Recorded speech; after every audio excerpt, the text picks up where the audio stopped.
In the past few months, you might have seen a lot of commentary about Web3 and how it is the next big revolution. मैंने खुद crypto, Web3 और इन सारे चीज़ों के बारे में 2020 के end में पढ़ना शुरू करा and my mind has been absolutely blown. So, in today's video, I'll try to explain what Web3 is, its impact on our lives, and the way we'll use internet going forward. Watch this video till the end because believe it or not, the world is changing faster than ever before.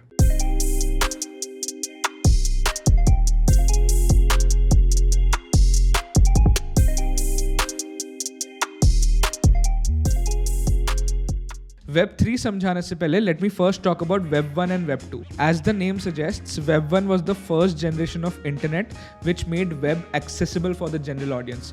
This was around late 80s, early 90s, and in this point of time, the entire World Wide Web consisted of just static web pages. ये सारे web pages में बहुत सारा useful information होता था, but a person wouldn't visit that web page twice because the content is not changing. तो अगर आपने उस web page का information एक बार पढ़ लिया है, it's very unlikely that you will visit that web page again. Think of the web in that era as one giant book of multiple Wikipedia pages. But there was one major difference between Wikipedia and the internet of that time. Wikipedia में जो चाहे pages को edit कर सकता है और अपना content डाल सकता है. लेकिन Web 1 के sites interactive नहीं थे. All of us could visit the sites, but we could not change the content of the web page. और उस time पे web pages भी बहुत ही initial stages पे थे. Netscape's Mosaic was the first user-friendly web browser which came in around 1992. आप सोच पा रहे हो उस टाइम का इंटरनेट कैसा था. It was not exactly a part of human life back then. I was too young to use web during this generation, but सुन के तो ये लग रहा है कि ये बहुत ही यूटिलिटी ड्रिवन इंटरनेट था. मुझे तो बहुत ही ज़्यादा लाइब्रेरी वाली फीलिंग आ रही है कि अगर कुछ नया इन्फॉर्मेशन चाहिए या फिर कुछ प्रोजेक्ट करना हो, उसका खत्म करना हो, तो आप वेब ब्राउजर खोल के इन्फॉर्मेशन सर्च कर सकते हो. And internet was not a household affair in the west as well as in India. In India internet connection was first introduce for the public by the state owned VSNL and उस time पे एक 64 kbps के internet connection का yearly subscription 6 lakh रुपए का था. 6 लाख. माना कि उस टाइम का इंटरनेट बहुत ही इन्फेंट स्टेज में था और बहुत सारे लोग उसे यूज नहीं कर रहे थे, but the first generation of web paved the way for internet to become a big part of the Wall Street. On 9th August 1995, Netscape Communications, the company which launched the Mosaic web browser, went public on the stock exchange, and on the first day of trading itself, the stock price went up from 28 to 58 US dollars. The company had zero profits, yet they were valued at $3 billion US dollars, and the founders, Mark Andreessen and James Clark, became multimillionaires overnight. This bumper IPO ignited a new American dream. New internet companies were being opened left, right and center, and every investor was now buying these tech stocks. हर एक bubble का एक बहुत ही mesmerizing story होता है. A story which captures everyone's imagination. And internet bubble's story was very simple. Internet is the quick path to become wealthy. And within the next 5 years, every company was on the internet, and majority of the venture capital was now going into these internet companies. Companies with zero profits were listed on the exchange at insane valuations. Tech stocks were rallying like crazy. And between 1995 to 2000, Nasdaq went up by almost 800%. Eventually, the dot-com bubble burst. But there was a silver lining during this entire madness. While a lot of companies which were started during the dot-com mania became absolutely irrelevant by the start of this century, the companies that managed to survive changed the way we humans live and brought the next big shift in the internet, the Web 2.0. This is when the web truly started becoming a part of our lives. From static web pages, the internet slowly started moving towards interactive websites, accurate search engines, blogging, and of course, social media. According to me, this era has primarily been about three things: user-generated content, convenience, and personalized advertisements. I'll talk about all of them one by one. First, user-generated content. ये बहुत ही simple है. Like I said earlier, Web 1.0 में websites के सिर्फ owners ही content डाल सकते थे, but Web 2 में ये एकदम चेंज हो गया. Take YouTube for example. I am a user of this platform.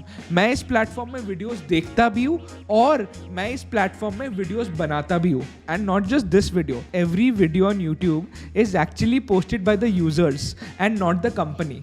And as a user, whenever I watch a video that adds value in my life, I always hit the like button and subscribe to the channel if I haven't done it already. Just saying. Anyway, we post blogs on Blogger, run our newsletters, tell people what's on our mind on Facebook, and post stories on Instagram. All this is user-generated content in a nutshell. Second, convenience. 15 साल पहले अगर आपको flight पकड़नी होती और आपका घर airport से दूर है, तो सबसे पहले तो आपको अपने घर से निकलकर हजारों कैब्स और ऑटो वाले से पूछना पड़ता कि भैया प्लीज एयरपोर्ट चलोगे, और फिर कैब वाले एक बहुत ही बड़ा अमाउंट बोल देते जो बिल्कुल भी जस्टिफाइड नहीं है. फिर आपको नेगोशिएट करना पड़ता, बार्गेनिंग करना पड़ता, और 10-15 मिनट नोक-झोंक करने के बाद आपको फाइनली एक कैब या ऑटो मिल जाती. Getting a cab was extremely inefficient back in the day and it was too much झंझट. बट आज के दिन देख लो, आपको बस उबर खोलना है और फिर आपको ऐप के अंदर ही कैब का प्राइस और उसका ETA पता चल जाएगा. Similarly 10-12 years back, if you wanted to go somewhere, there had to be at least one person inside the car who knew the directions to the destination. और अब देख लो, आपको बस Google Maps खोलना है, अपना destination डालना है और फिर क्या, बस chill करो. So these apps made our lives extremely convenient, and honestly आज के दिन I cannot imagine my life without these apps and services. Third, advertisements. Take 1 second and think of how you spend your time on the internet. या तो आप WhatsApp पे chat कर लोगे या फिर Facebook या Instagram पे scroll करोगे. And all of these 3 companies are actually owned by one single organization, Facebook. Oops, Meta. But Meta does not charge its users for using these services. तो फिर वो लोग पैसा कैसे कमाते हैं? Senator, we run ads. The Facebook business model is based on offering its tools and services mostly for free to billions of users and then making money by allowing businesses to show Facebook's users advertisements. Advertisers pay the price to Facebook based on the size of their advertisement campaign. This means that the people who use Facebook services are not the ones paying Facebook for it. The real customers are actually businesses who want to show their ads on Facebook's family of apps. Reminds me of a very popular line. If you are not paying for the product, you are the product. कितना घिसा पिटा line है यार ये. Facebook collects user data, which is totally legal because we have given them the permission for this. Now businesses will come to Facebook and say कि हम लोग का ये marketing campaign है, this is the target audience, this is the objective. अब आप अपने users में से इस campaign के लिए जो लोग सही रहेंगे उनको हमारे ads दिखाओ. Now the more clicks and converts on those ads, the more Facebook can charge from the brands. And this is where the problem starts. तो अब Facebook के पास जितना ज़्यादा डेटा होगा उतना accurate हर user का profile बनेगा. And that's why Facebook will keep showing you content which will make you stick to their platforms. तो अगर आप किसी controversy या केस को constantly follow कर रहे हो तो आपको Facebook और Instagram में ज़्यादातर सिर्फ वही content दिखेगा so that you keep scrolling through your feed on their platforms. But Facebook will extract more and more value as you keep scrolling through your feed. तो अभी प्रॉब्लम यही हो रहा है कि वो ऐसा कंटेंट दिखा रहा है जिससे आप कॉन्स्टेंटली स्क्रॉल कर सको. उसकी वजह से उनके पास इतना सारा डेटा हो गया कि अब ये सेंट्रलाइज्ड प्लेयर्स के पास बहुत ज़्यादा पावर आ गई है. So what's the solution to this monopoly? Web 3.0. Web 3 is built on the foundation of one important concept: democratizing the internet. In Web 3, no single party or organization will rule the internet. Now, since Web 3 is a relatively new area, इसका कोई concrete definition नहीं मिला है. But there is a very good article on the basics of Web 3 on Misari, and there I found a very good statement which beautifully defines Web 3. Web 3 is about re-architecting the existing services and products of the internet so that they benefit people rather than entities. And I think you can draw a lot of parallels between Web3 and Bitcoin. Bitcoin, a peer-to-peer cryptocurrency, was launched in 2009 so that we do not have to trust banks and financial intermediaries with our hard-earned money. This was right after the 2008 housing crash, which essentially happened because banks got extremely greedy and gave out loans recklessly without doing any background check. These banks had become so big that they were very confident कि हम कुछ भी कर ले, we will never fall in trouble and governments will definitely rescue us. A similar thing has been happening with the internet as well. There are just 2-3 big players who are actually running the entire show. If you want to run a business online, you are most likely to go with AWS, and all of us already know how irreplaceable Facebook and Google are. So I think Web3 is a vision that will have open protocols which will directly benefit the creators more than the platform itself. And there are so many new platforms, organizations, technologies being built on Web3 as we speak. Audius is a fully decentralized music streaming platform built on blockchain which allows artists to distribute and get paid directly from their fans. And that's a very big deal because the current streaming platforms like Spotify are not making the small creators rich. There is little to no transparency around the origins of artist payouts, and in 2017 the music industry generated $43 billion in revenue, but only 12% of that made its way to artists. So a decentralized music streaming platform like Audius is a blessing for musicians.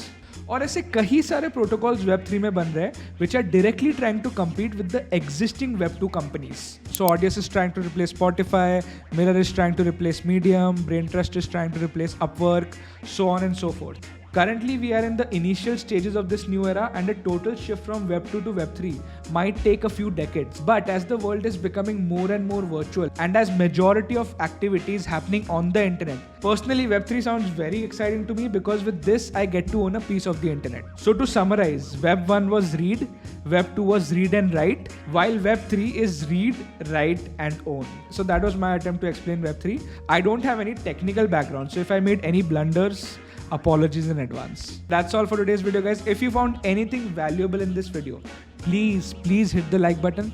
और अगर आपने अभी तक subscribe नहीं किया है तो क्या कर रहे हो यार?